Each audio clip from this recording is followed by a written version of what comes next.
My name is Anna Reynolds, and I'm 35 years old. 3 months ago, my father stood before 200 executives at his retirement party and called me his greatest disappointment. A teacher making $50,000 a year while my siblings earned millions. But when his boss recognized me as the majority shareholder, the room froze. What happened next changed everything and cost my father $30 million. Before I share how a simple teacher brought down a CFO, please take a moment to like and subscribe, but only if you genuinely enjoy this story. I'd love to know where you're watching from and what time it is there. Now, let me tell you about the night my father learned that some inheritances come with conditions, and some daughters keep better records than any accountant. My grandfather, William Reynolds, founded one of the Fortune 500's most successful consulting firms from a borrowed desk in 1962. By the time I was born, Reynolds Sandant Associates occupied 40 floors of prime Manhattan real estate. Grandfather built an empire, but more importantly, he built it with principles. My father, Thomas, joined as CFO 30 years ago. Where grandfather saw people, Dad saw numbers.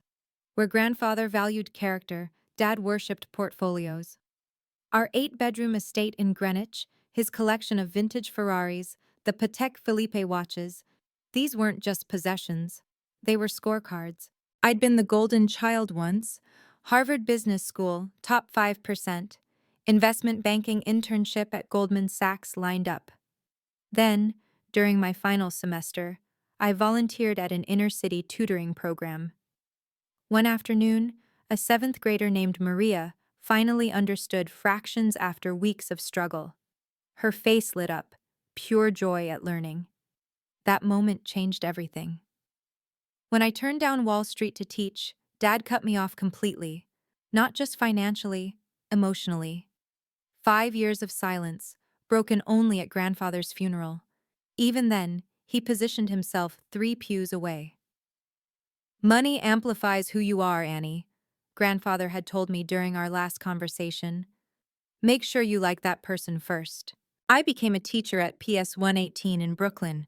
My students came from families where English was the second language and dinner wasn't guaranteed. My father called it throwing away Harvard. I called it finding purpose. The email invitation to his retirement party arrived through his secretary.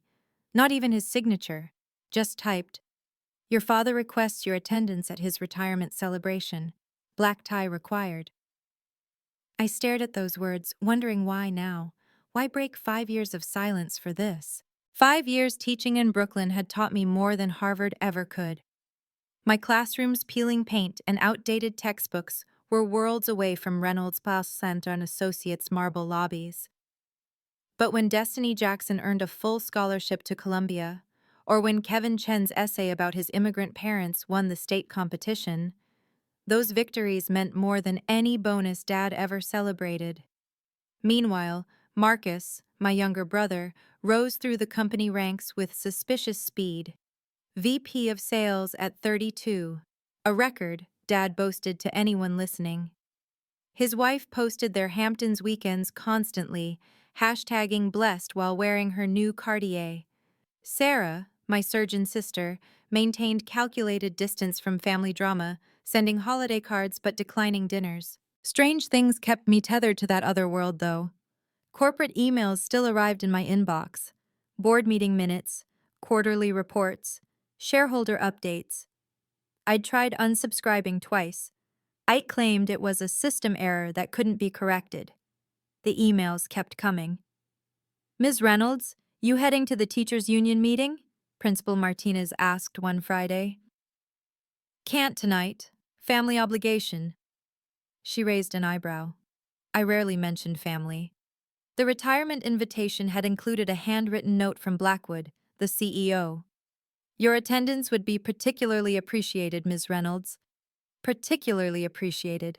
Corporate speak for required." That evening, I graded essays about dreams deferred while my laptop displayed Reynolds Plunge Associates' latest quarterly report. Revenue up 12%. Marcus's division, however, showed irregularities I recognized from my banking days. Numbers that didn't quite add up.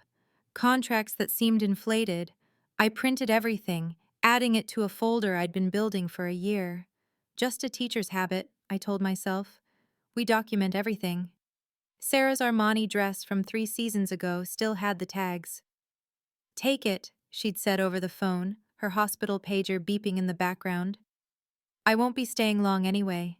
My 2010 Honda Civic looked absurd pulling up to the Ritz-Carlton. The valet's smirk wasn't subtle until he saw my last name on the invitation list. Then confusion replaced condescension. The lobby gleamed with the kind of wealth that whispered rather than shouted. Waterford crystal chandeliers, Persian rugs worth more than my annual salary. I recognized half the faces from Forbes magazine covers. "Anna?" Marcus's voice dripped surprise and something else. "Warning?" He stood by the elevator in his Tom Ford suit, Rolex Daytona catching the light. "Didn't think you'd actually show." "Dad invited me." "Dad tolerates you.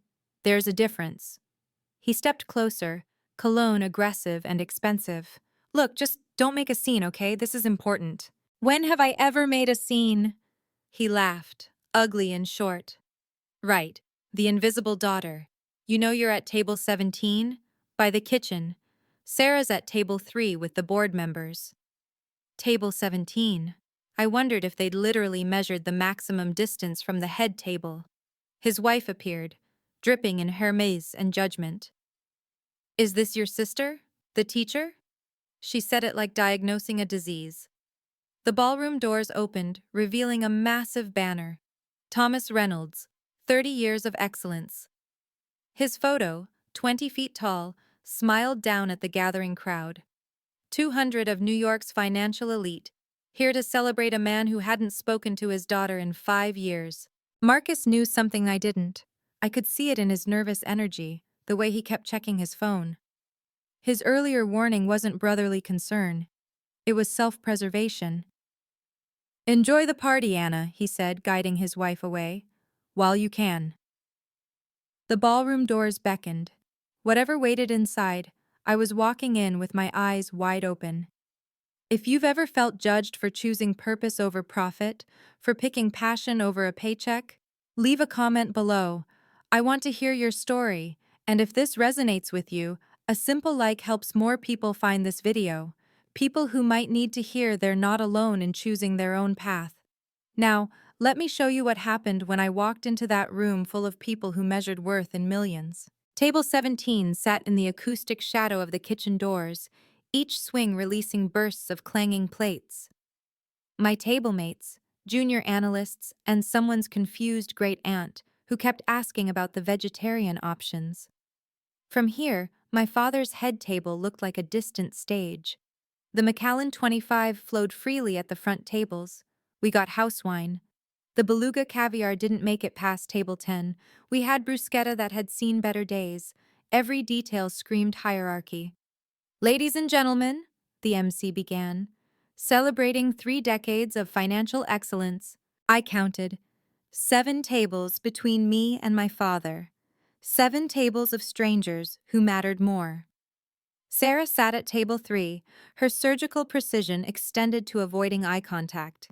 She'd positioned herself perfectly, close enough to show support, far enough to avoid association. Marcus held court at the main table, his laugh carrying across the room. Every few minutes, he'd glance my way, that same nervous energy from earlier. His wife whispered to the other trophy spouses, her diamonds catching the light with practiced movements. Around me, executives discussed deals worth more than entire school districts' budgets. Leveraged buyouts, hostile takeovers, quarterly projections, the language of my abandoned life. One mentioned casually closing a deal that would eliminate redundancies. Redundancies. People with families, dreams, mortgages. "You're Thomas's daughter, aren't you?" The great aunt had figured it out. "The teacher?" "Yes." "How wonderful! Teaching shapes the future." She smiled genuinely. "Much more important than all this nonsense with numbers." If only my father shared her perspective. The lights dimmed. Thomas Reynolds stood, microphone in hand, his Armani suit impeccable. The room fell silent. This was it, the moment Marcus had been dreading, the reason for the invitation after 5 years. 30 years ago, I joined Reynolds Plage and Associates with a simple vision, my father began, his voice commanding the room. Excellence, not mediocrity, not participation trophies. Excellence. The crowd murmured approval. These were his people, those who believed net worth equaled self-worth. I've been blessed with 3 children. He paused, letting the word blessed hang in the air. My eldest, Sarah, chief of neurosurgery at Mount Sinai at 38. When she operates, she holds lives in her hands. Excellence. Sarah straightened, a small smile playing at her lips. The room applauded politely. My son, Marcus, youngest VP in company history. Last quarter alone, his division generated $40 million in revenue. At 32, he's already surpassed executives twice his age. Excellence. Marcus stood briefly, waving.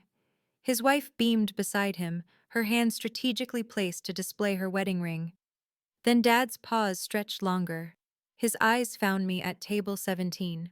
The temperature seemed to drop. Success is a choice, he continued, still staring at me. Some choose to climb mountains, others choose to watch from base camp. Some pursue greatness, others settle for adequate. My table mates shifted uncomfortably. The great aunt patted my hand. Not everyone can handle the pressure of real achievement. Not everyone has the courage to compete in the arena. Some people look at opportunity and choose. He let the silence build. Safety, simplicity, the easy path. He wasn't even trying to be subtle anymore. 200 pairs of eyes followed his gaze to my corner. But tonight isn't about those who chose mediocrity. Tonight celebrates excellence, real achievement, the kind that builds empires, not classroom bulletin boards. Someone gasped. Several phones appeared, subtle recording lights glowing. Sarah finally looked at me, her face pale. This wasn't just rejection, it was public execution. And from Marcus's expression, we were just getting started. Let me tell you about potential, my father continued, his voice gaining momentum. Anna, my middle child, had everything. Harvard Business School, top of her class. Goldman Sachs wanted her. Morgan Stanley competed for her. She could have been somebody. The microphone's gold plating caught the light as he gestured toward my table. Instead, she chose to become a public school teacher. $50,000 a year. My secretary makes more. The parking attendant at my building probably takes home more. Nervous laughter rippled through the crowd. Wrong kind of laughter. Uncomfortable, not amused. I spent $300,000 on her education. $300,000. For what? So she could teach teenagers to read books they'll forget by next week? So she could grade papers in a studio apartment in Brooklyn? Sarah stood abruptly, then sat back down. Marcus whispered urgently to his wife.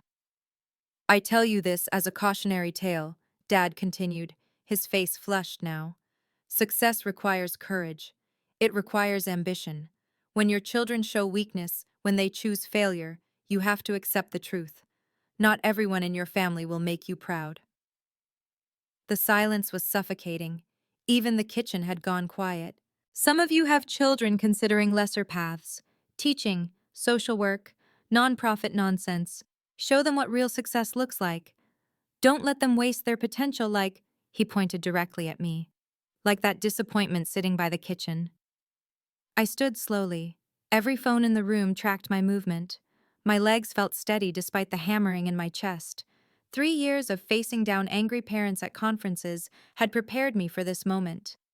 Anna, sit down, Dad commanded into the microphone. Don't embarrass yourself further. I kept walking toward the exit. Dignity intact, head high. My students deserved that from their teacher. That's right, run away. His voice followed me.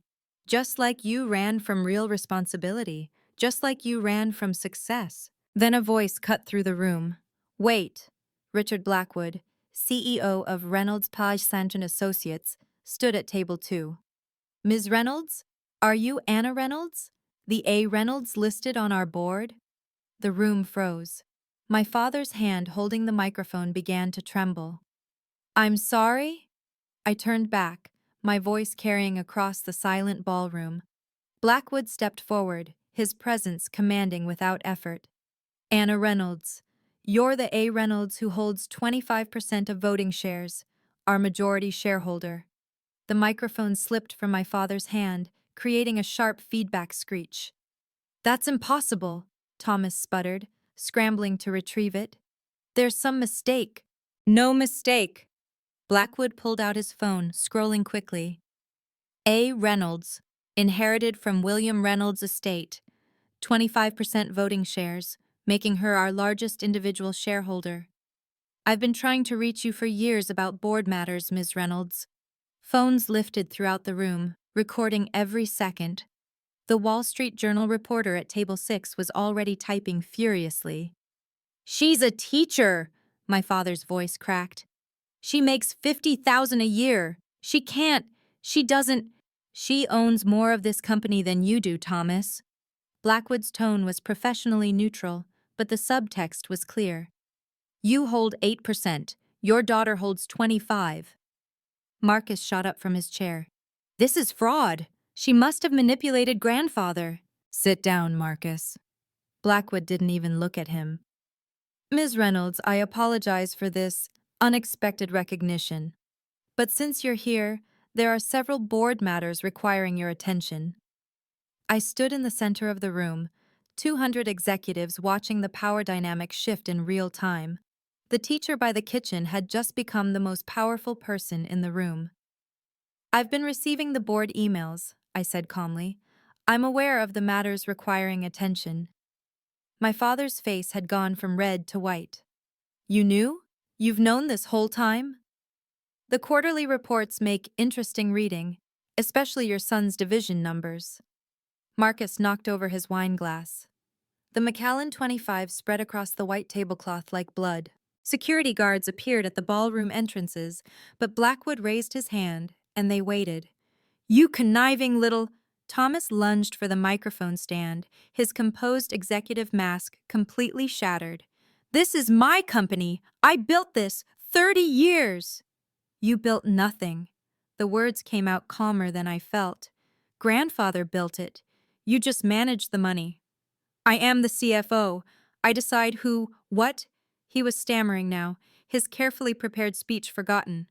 "You're nothing but a teacher. Nothing." Marcus jumped onto the stage beside our father. "She's lying. Check the documents. There's no way." "The documents are quite clear," a new voice interrupted. James Morrison, my grandfather's estate attorney, entered through the main doors. "I apologize for being late. Traffic was unfortunate." He carried a black leather briefcase that might as well have been a bomb for the reaction it caused. Thomas actually stepped backward. "Mr. Morrison," Blackwood acknowledged, "your timing is impeccable." "Ms. Reynolds contacted me this afternoon," Morrison explained, his voice carrying easily through the room. "She suggested I might be needed tonight." "This is a setup," Marcus shouted. "She planned this." "Planned what, exactly?" I asked. "Being humiliated by my father? Being called a disappointment in front of 200 people? Yes, Marcus, I definitely planned that." Sarah finally stood, moving toward the center of the room. For a moment, I thought she might defend Dad.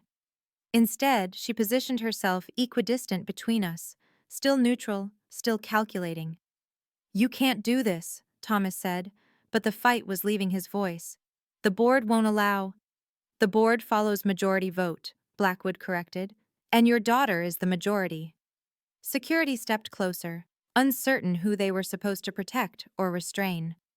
The entire retirement party had become a corporate coup, and everyone knew it. I took the microphone my father had dropped. The gold plating was still warm from his grip. "You're right, Dad. I am a teacher. 52,000 now, actually. We got a cost of living raise." My voice stayed steady, teaching voice, the one that could quiet 30 teenagers. "I teach 150 students each year. Last year, 30 went to college, first in their families." The room was silent except for the soft whir of phone cameras. "Destiny Jackson, full ride to Columbia. Kevin Chen, MIT Engineering Scholarship. Maria Santos, pre-med at NYU. Should I continue? Because I have 10 years of names, 10 years of futures I helped build. I set the microphone gently on the podium. You measure success in millions. I measure it in minds that learn to think, hearts that learn to hope. And yes, I'm also your majority shareholder. Grandfather made sure of that. Thomas's mouth opened and closed like a landed fish. I teach my students that actions have consequences, I continued, walking toward the exit. Even for CFOs, especially for CFOs who forget that family means more than portfolios. Where are you going? Blackwood called out. To grade papers. I have essays on King Lear due tomorrow. Seems appropriate, a father who misjudged his daughters. I paused at the door.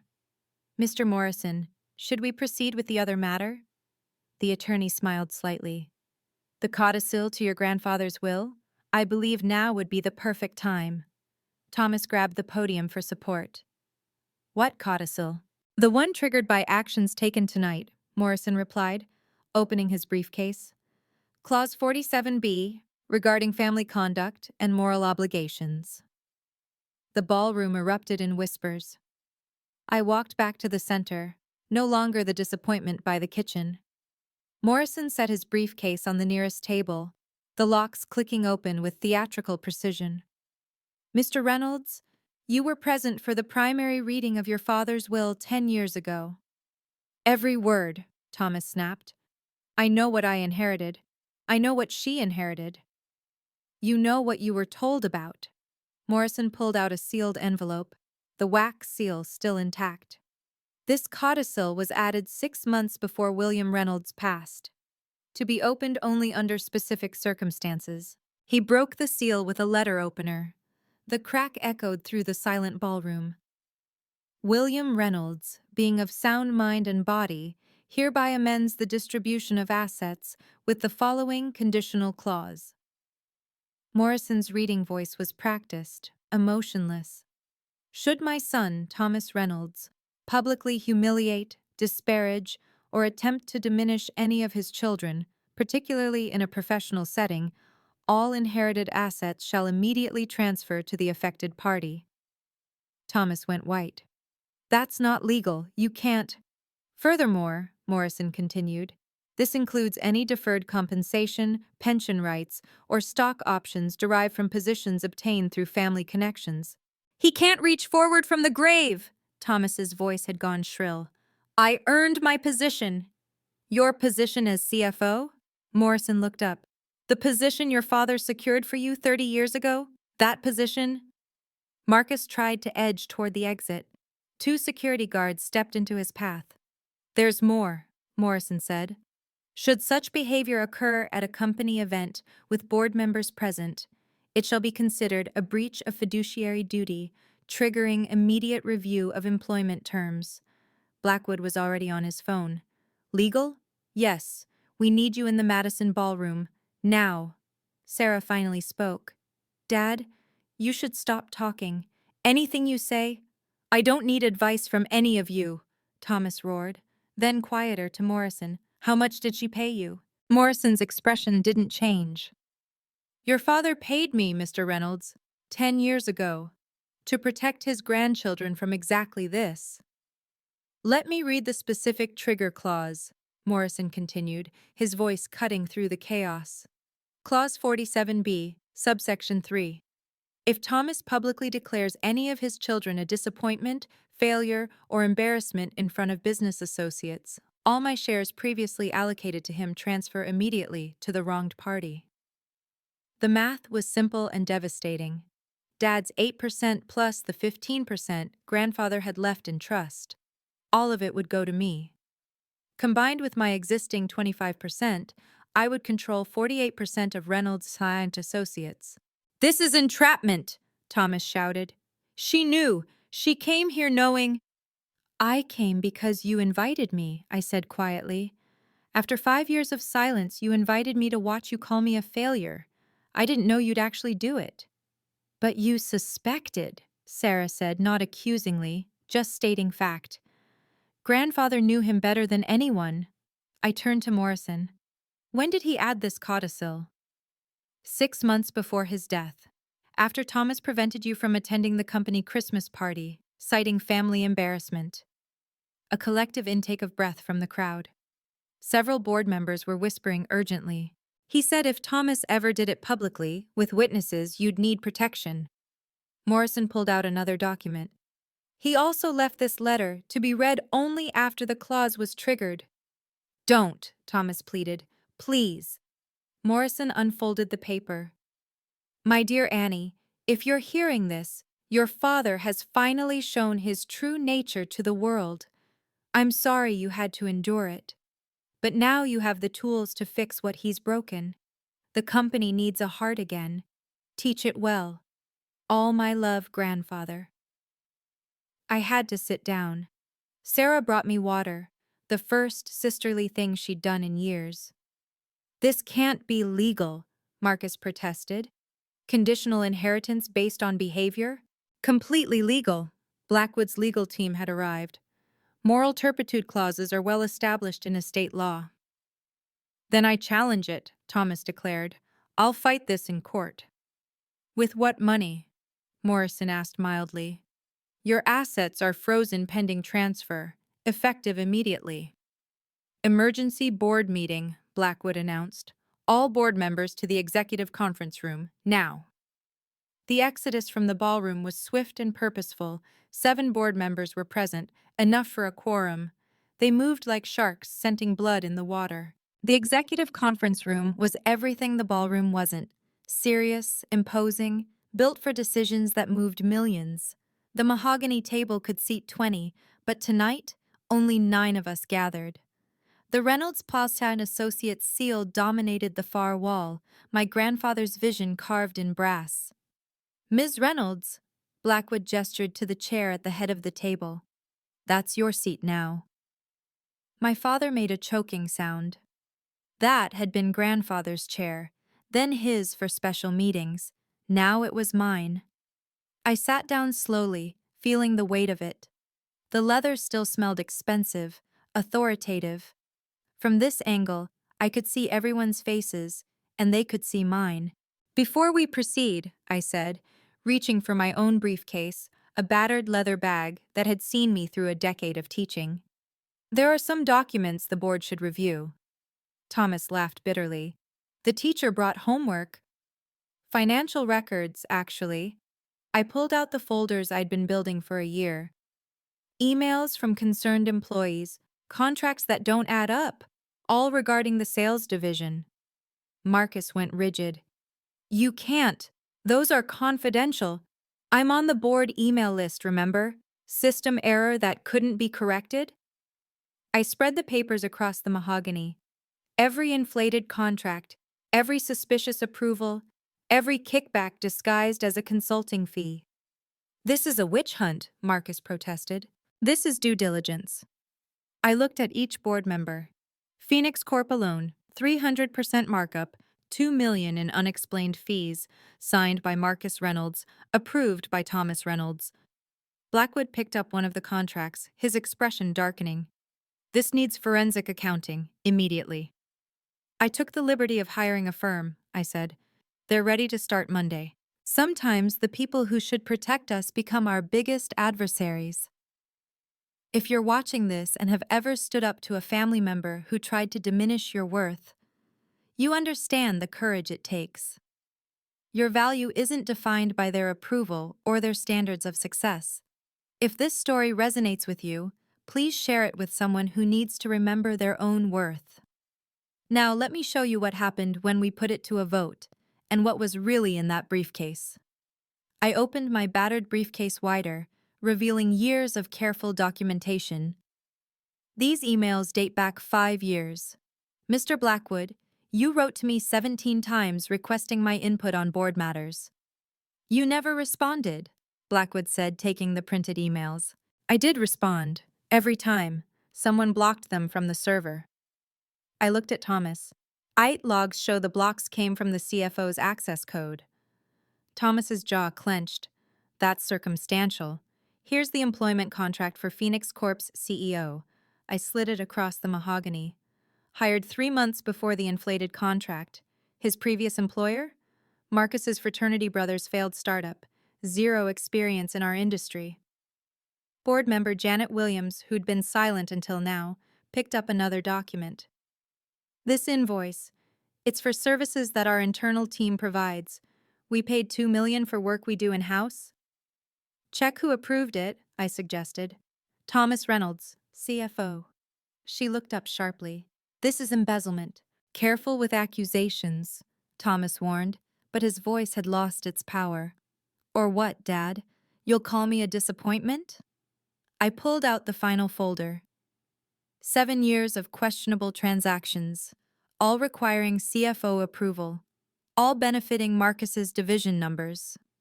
Marcus stood abruptly. I need to call my lawyer. Sit down, Blackwood commanded. No one leaves until we vote. I spread out the last documents, photographs of Marcus at expensive dinners with vendors, receipts from trips that were supposedly business but were clearly personal, emails discussing appreciation fees. Every document is authenticated, I said, every email verified through our servers, every contract cross-referenced with actual deliverables. I may be just a teacher, but I taught myself forensic accounting at night. Grading papers is excellent training for spotting inconsistencies. Sarah finally spoke from her seat. How long have you known? Since the first suspicious email hit my inbox 2 years ago. I waited, documented, and prepared. Just like grandfather taught me, patience and thoroughness win the long game. The Phoenix Corp contract is just the beginning, I continued, pulling out a spreadsheet. Marcus, would you like to explain the Newport Electronics deal or the Riverside Consulting arrangement? Marcus's face had gone from red to gray. Those were legitimate business. Legitimate? I held up an email. This is from Newport's CEO thanking you for the generous finder's fee. $800,000 deposited into an account in the Caymans. Blackwood snatched the paper. This is dated last month. The pattern goes back 3 years, I said. Every quarter, Marcus's numbers looked spectacular. But the actual revenue? I showed them another chart. 40% never materialized. It was all paper profits, inflated projections, and contracts that were canceled after the quarterly reports. You're lying, Marcus said weakly. Am I? I pulled out my phone. Should I play the voicemail from David Chen at Phoenix? He's willing to testify about the kickback structure. He kept recordings, too. Thomas slammed his hand on the table. This is a conspiracy. You planned this whole... I planned nothing. I documented everything. There's a difference. I looked at each board member. Reynolds, Schwass and Associates is hemorrhaging money through a corrupt sales division. The CFO either knew and approved it or was grossly negligent. Either way, he's finished, Blackwood completed. Ms. Reynolds, I motion for an immediate vote of no confidence in Thomas Reynolds as CFO. Seconded, Janet Williams added quickly. You can't. Thomas stood, his chair scraping against the floor. I have a contract, 30 years of service. Your contract has a morality clause, Morrison interjected from his seat. Breach of fiduciary duty voids all severance packages. The vote was swift. 6 in favor, 1 abstention. Sarah couldn't bring herself to vote, but wouldn't defend him either. Thomas couldn't vote on his own fate. Motion carried, Blackwood announced. Thomas Reynolds, you are terminated as CFO effective immediately. Security will escort you to clear your office. Marcus tried to slip toward the door. I should go. Stay exactly where you are, Blackwood commanded. We're not done with you. As majority shareholder, I said, standing slowly, I call for a formal vote of no confidence in Thomas Reynolds as CFO, based on gross negligence and breach of fiduciary duty. The board members exchanged glances. This was beyond a family squabble now. This was corporate governance at its most serious. The motion has been made and seconded, Blackwood said formally. Discussion. Janet Williams spoke first. The evidence is overwhelming. If even half of this is verified, we're looking at SEC violations. It's all verified, I assured her. Every document, every transaction. The forensic accountants I hired worked pro bono. They're former students of mine, now at Ernst & Young. They wanted to help their teacher. Thomas laughed bitterly. Your students, of course. All those in favor of removing Thomas Reynolds as CFO? Blackwood asked. 6 hands raised immediately. Sarah abstained, staring at her hands. Thomas couldn't vote on his own termination. Motion carried, Blackwood announced. Mr. Reynolds, your employment is terminated immediately. Your office will be sealed pending investigation. 30 years, Thomas whispered. I gave 30 years. You took 30 years, I corrected. From the company, from employees, from your family. Grandfather built this company on integrity. You turned it into your personal ATM. Security appeared at the door. They'd been waiting outside. Your company property, Mr. Reynolds, one said professionally. Keys, access cards, company phone. Thomas's hands shook as he removed his keyring. The corporate Amex Black Card. His phone with all those important contacts. Each item stripped away another layer of his identity. The car is leased through the company, Blackwood added. You'll need to arrange alternative transportation. This is your doing, Thomas pointed at me, his finger trembling. You destroyed your own father. No, Dad, you destroyed yourself the moment you decided your children's worth was measured in dollars. I just documented it. Marcus tried once more to leave. This time, different visitors appeared at the door, FBI agents in dark suits. Marcus Reynolds? We have questions about your dealings with Phoenix Corp. The walk back to the ballroom felt like crossing into another world. 200 guests remained, phones in hand, waiting for the conclusion of the most dramatic retirement party in Manhattan history. I entered flanked by board members, while Thomas shuffled behind with security. The contrast wasn't lost on anyone. The teacher who'd been sitting by the kitchen now walked with the power brokers, while the CFO who'd commanded the room was being escorted out. Blackwood took the microphone. Ladies and gentlemen, the board of Reynolds Haas and Associates has voted. Effective immediately, Thomas Reynolds is no longer CFO. Gasps rippled through the crowd. Several reporters were already typing furiously. Furthermore, Blackwood continued, Anna Reynolds, as majority shareholder, will be taking an active role in company oversight during this transition. I stood beside him, no longer trying to hide at table 17. The spotlight that had hunted me earlier now felt less threatening. These people had witnessed my humiliation. Now they'd witness my vindication. Thomas stood near the exit, security flanking him. His earlier arrogance had crumbled into something pathetic. The man who'd measured worth in millions was worth nothing now. I want to be clear, I said, taking the microphone. This isn't about revenge, it's about accountability. Reynolds Pond and Associates was built on principles my grandfather held sacred. Integrity, family, and lifting others up. Tonight, we return to those values. Marcus was being led out in handcuffs, his wife trailing behind, her designer heels clicking frantically. This isn't over, she shrieked. We'll sue! We'll— Ma'am, please step back, an FBI agent said firmly. The Wall Street Journal reporter raised her hand. Ms. Reynolds, will you be taking over as CEO? I'm a teacher, I replied simply. I'll remain a teacher, but I'll also ensure this company operates with the ethics my grandfather intended. The room seemed to exhale collectively. The teacher hadn't come to conquer, she'd come to clean house.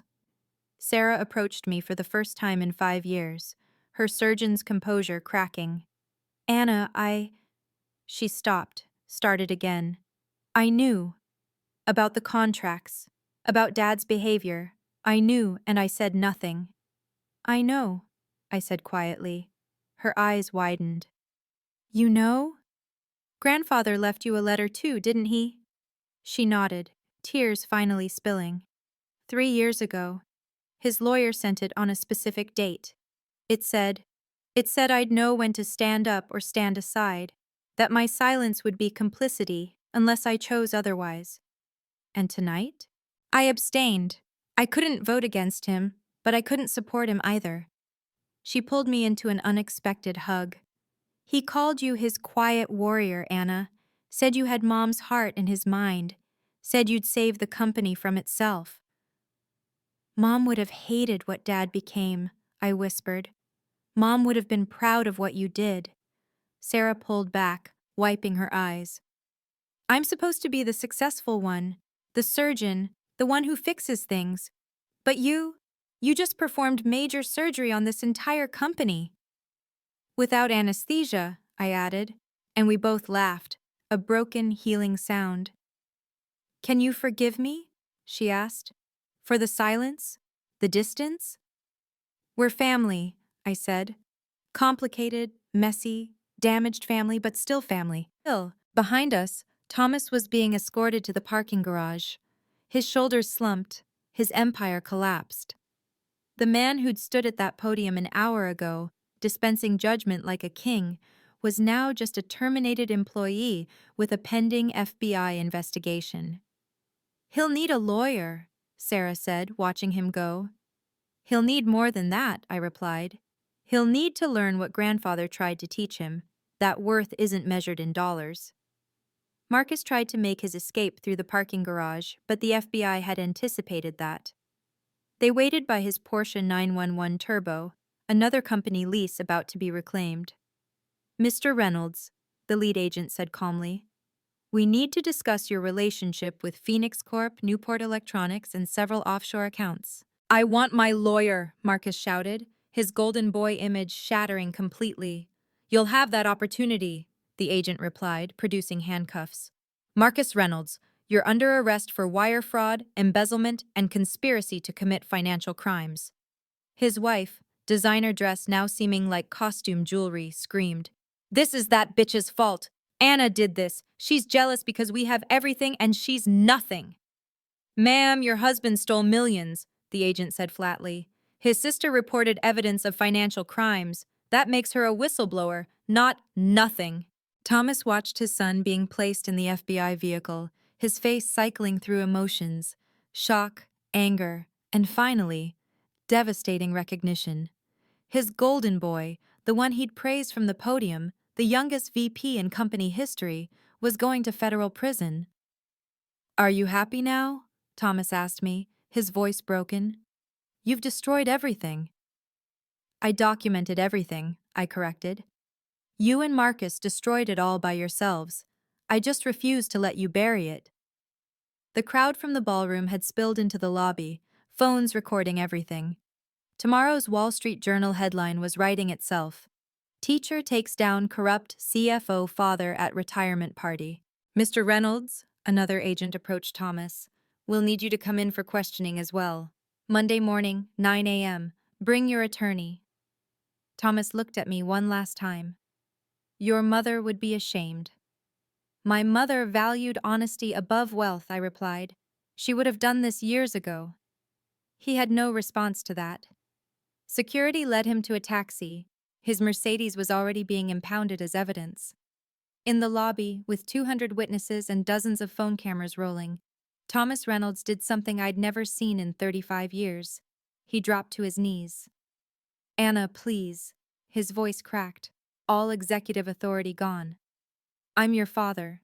Doesn't that mean anything? It meant everything, I said quietly. That's why this hurts so much. I made mistakes. You made choices. For 30 years, you chose money over family. You chose status over love. You chose to humiliate your own daughter because she didn't fit your definition of success. One mistake.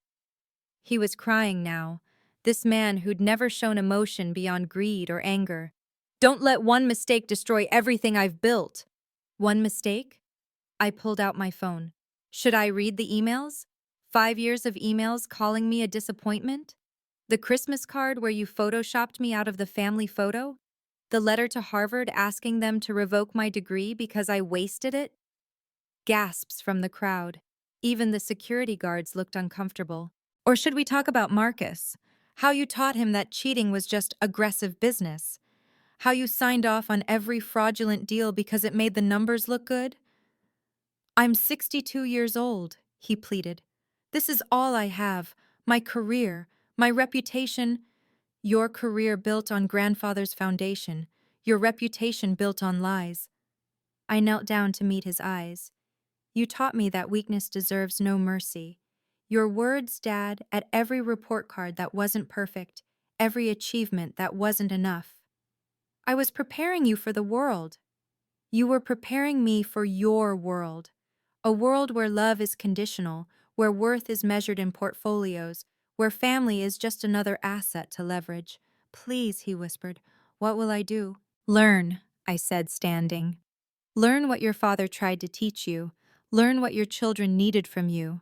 Learn that it's never too late to choose differently, though it might be too late to escape consequences. Morrison approached with another document.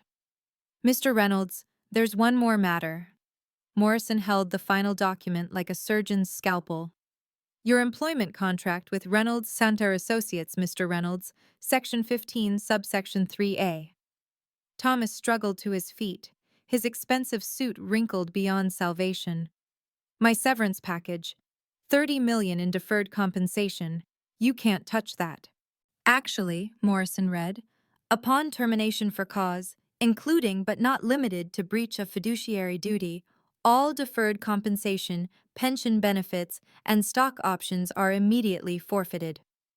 The number hung in the air. $30 million, gone. But that's my retirement, my entire future. Your future was built on your children's backs, I said. On employees you underpaid while you overpaid yourself. On deals that enriched you personally while hurting the company. Blackwood stepped forward with his legal team. We've already frozen all accounts pending investigation. Your company credit cards are canceled. The corporate apartment must be vacated by week's end. The apartment is mine. I paid for it. The company paid for it, Blackwood corrected. You just lived in it. Thomas turned desperately to the crowd, searching for allies. These people had laughed at his jokes, celebrated his deals, envied his success. Now they filmed his downfall with the same phones they'd used to photograph his achievements. Furthermore, Morrison continued, your father's will contained a provision. If you were ever terminated for moral or ethical violations, your remaining inheritance, approximately $12 million in trust, would transfer to educational charities chosen by your children. Sarah stepped forward. Medical scholarships for underprivileged students. Teaching scholarships, I added, for people who choose purpose over profit. What about me? Thomas's voice had shrunk to almost nothing. What am I supposed to live on? The same thing you told me to live on when you cut me off, I replied. Your own earnings, your own merit, your own choices. The math was brutal but simple. A 62-year-old man with no pension, no savings outside the company, and a pending criminal investigation. The golden parachute had become an anvil.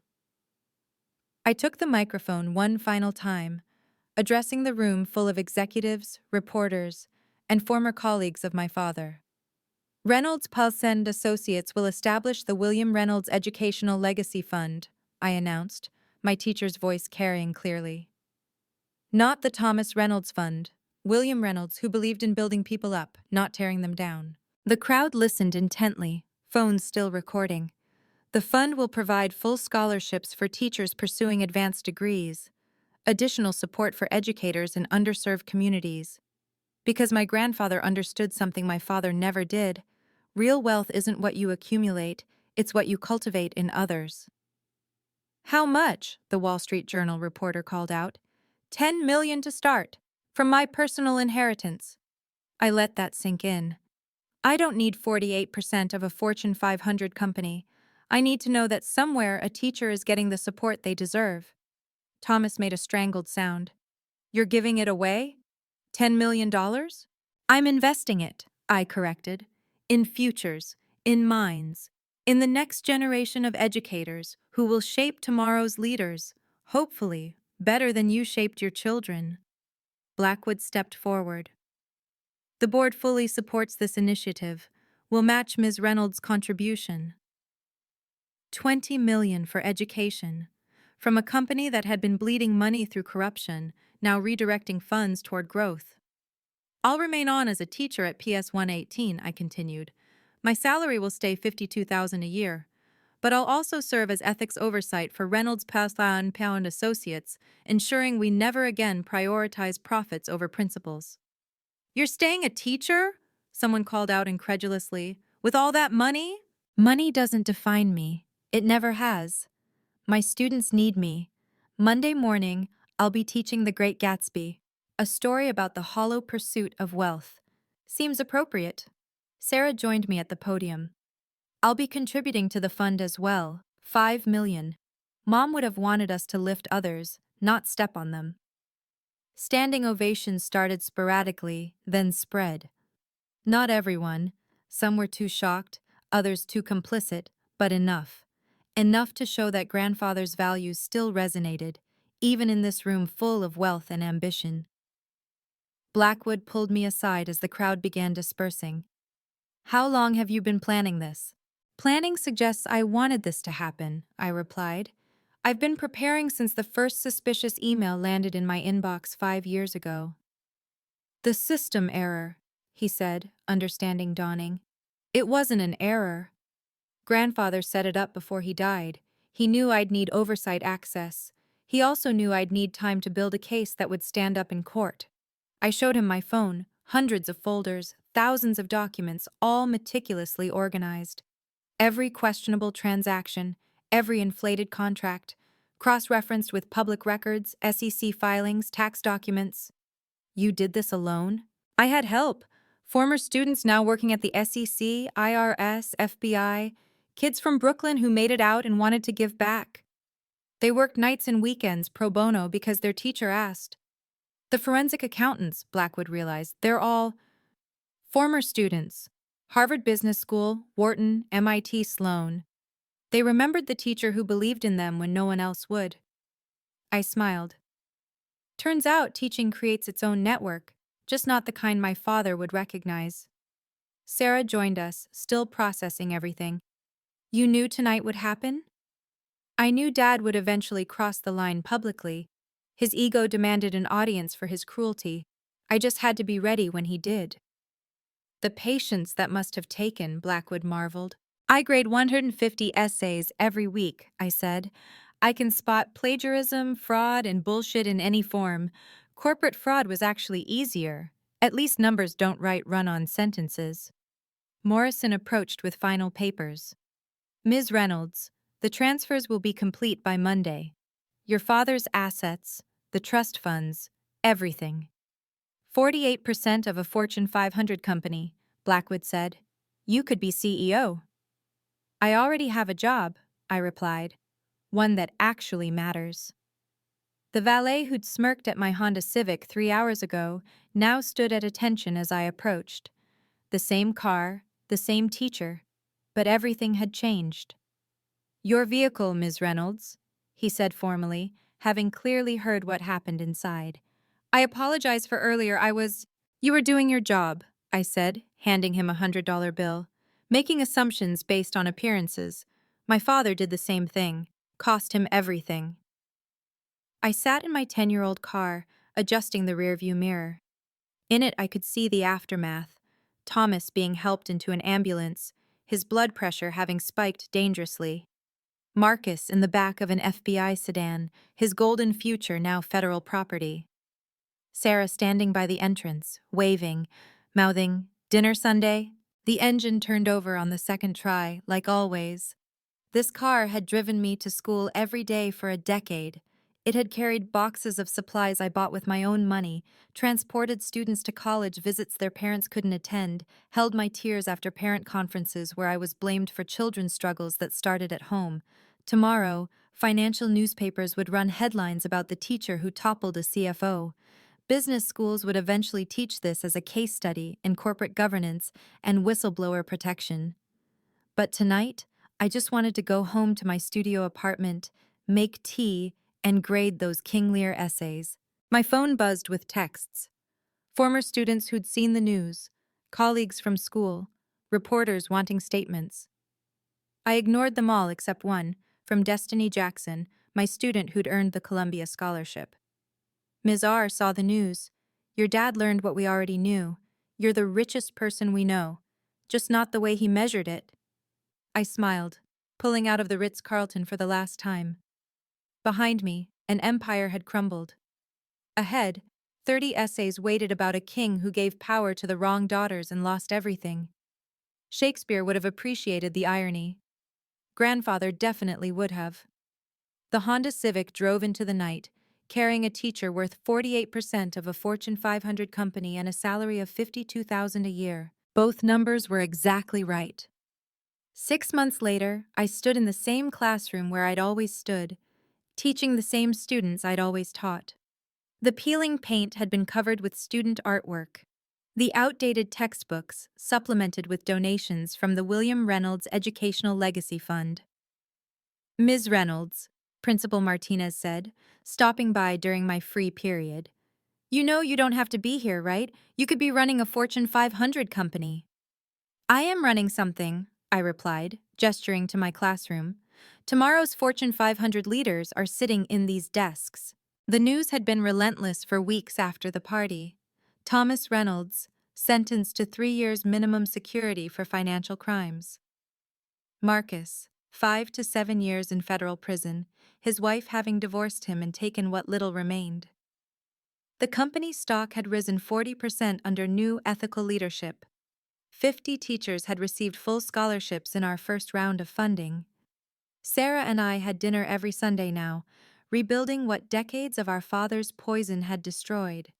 She'd started a free clinic with her portion of the inheritance. "Your dad?" Martinez asked gently. "Minimum security in Connecticut. He writes letters I don't read. Sarah says he's taking accounting classes, trying to understand where he went wrong. Will you forgive him?" "Forgiveness isn't mine to give. It belongs to everyone he hurt. Employees he cheated, family he destroyed, principles he betrayed." I straightened tomorrow's lesson plan on my desk. "But I hope he learns. Grandfather would want that."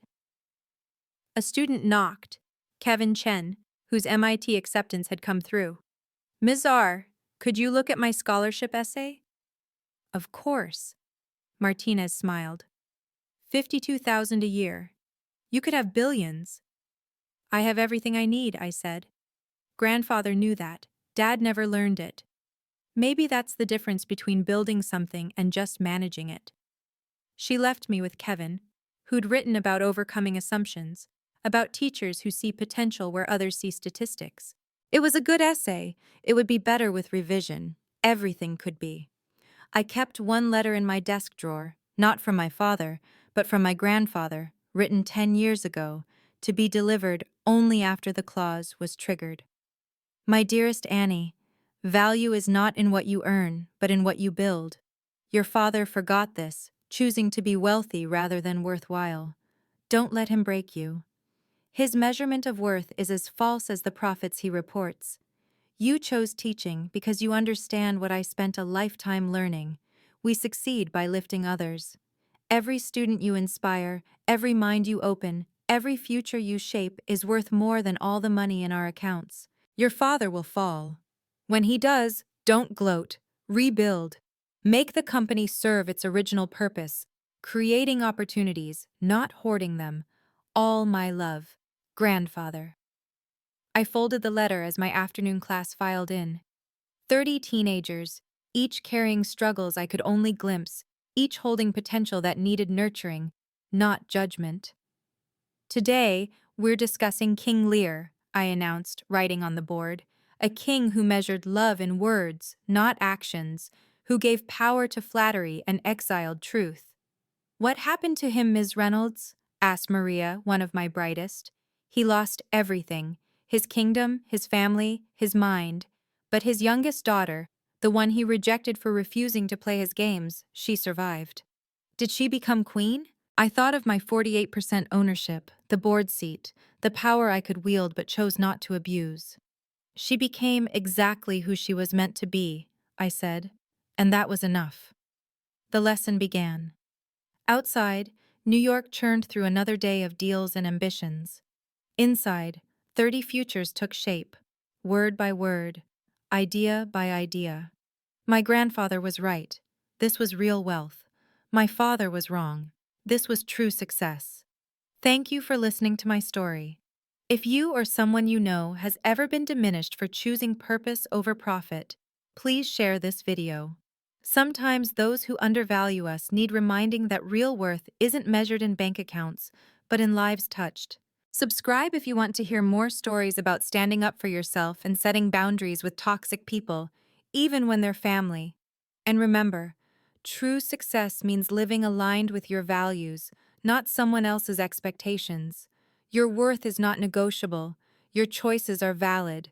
Your path is yours to walk. Until next time.